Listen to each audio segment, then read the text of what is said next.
Ayo and hello everyone, it's me, your weird Uncle Ian. In today's video, we are basically going back at it with the public domain Marvel-like universe, and we are creating our very own take on Wolverine, utilizing a character from the public domain. Look, I don't want to dive too much into it. I don't want to keep yapping and chatting and everything else in between, so y'all heard enough of me talking, so how about we get drawing? Public domain, Wolverine, let's go!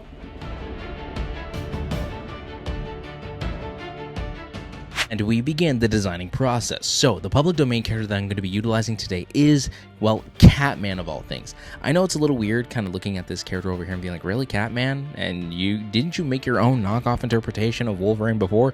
Yes, but that's before I realized that Marvel, of course, had to cover their bases and created their own, other variation of a Wolverine character that just happens to be named Badger. I think it's one of like Wolverine's kids. Marvel's really tricky that way. So instead, I decided to use the public domain character of Catman.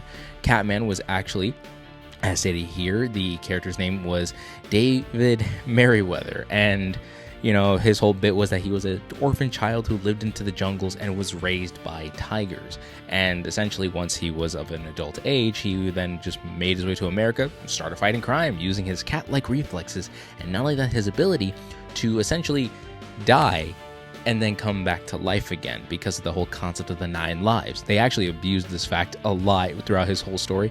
But anyways, that's actually a really interesting factor. So yes, I wanted to use Catman for this specific reason because obviously he's the only character that relatively dies and then comes back to life. Kind of like how Wolverine has his healing factor and how he gets shot, exploded on, and everything else in between, and the fact that he still manages to get back together. So that's the only reason as to why I am using Catman for my Wolverine. Plus, one of you guys ended up commenting a while ago on my public domain X-Men video that I basically should have used Catman, and well, here I am using Catman. And I really wanted to dive deep into the tiger aesthetic. So if you can tell through the reference image that I have over here, I'm actually referencing the image of some type of tiger, I don't know, some random image and whatnot. And of course, Wolverine, trying to combine these 3 elements together to create this brand new character. The hard part was actually whether or not I should have made this character orange or blue. And I was just circulating through colors until I fixated on the color blue. And here's why. Wolverines are not actually yellow. They're more like brown and black and all that other kind of stuff. So I decided to actually go off of that color scheme and just do something else entirely different, just kind of going off of that. Again, Wolverine's not actually based off of the animal per se. Sure, he has a really cool name, which is based off the animal. You get what I'm saying. I'm yapping way too much right about now, but long story short, this is just my take on, well, Wolverine that I call the Tiger. What do you guys think of the design? Do you think I could have advanced it? Let me know in the comments down below.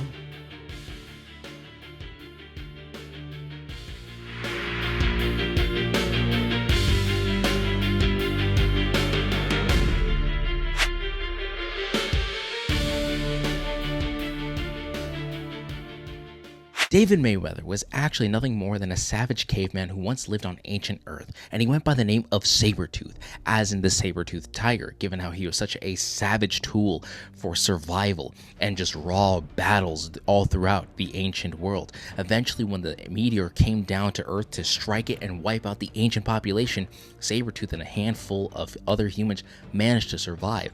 Not only that, but due to the radiation, from these meteors and comets, it actually affected the DNA of Sabretooth, eventually making him an immortal, always regenerating, coming back to life. He was actually the reason why the saying of cats have 9 lives, so to say, because he's always died and come back to life, regenerating and healing. And from here, he utilized these abilities and powers to join into wars, to feel like he has a sense of purpose.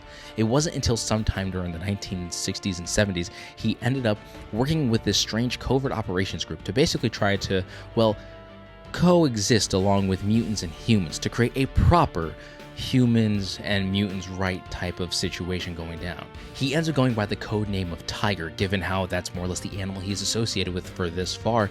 Not only that, he managed to be raised by them during the ancient times of the Savage Lands and thereon. Eventually, well, you can say that he's one of the most savage members on this covert operations team known as the Omen.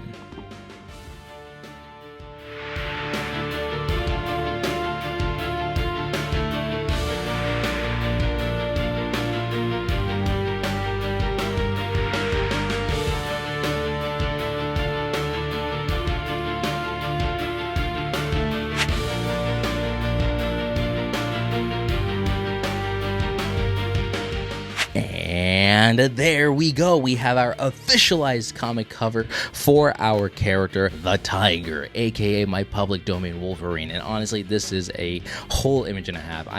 I will admit I rushed having to put this entire thing together, but I really like the way this came out, especially using the image of the tiger, making that like a nice, fun, like, you know, ghostly appearance in the back of it, showing like the speed line effects and whatnot. Honestly, this was just a lot of fun. I love this suit design overall, and I would love to incorporate this character in my actual comic book series, The Unbeatables, but that's a whole different topic for a different day. But other than that, I love this design. I love this cover. What do you guys think? Let me know in the comments down below. But other than that, I think this is more or less a proper time for me to, well, end the video here. So to my fellow weirdos out there, make sure to follow these 3 simple rules. Make sure to stay awesome, stay weird, and keep life to the easiest. Always remember that art inspires all, but you can inspire more. But until then, stay ultra.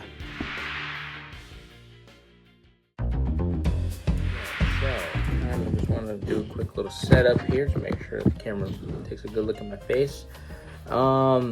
Usually I would try to be all dramatic and whatnot, but I feel like given the next batch of heroes that I'm going to be drawing, tonally this makes a lot of sense.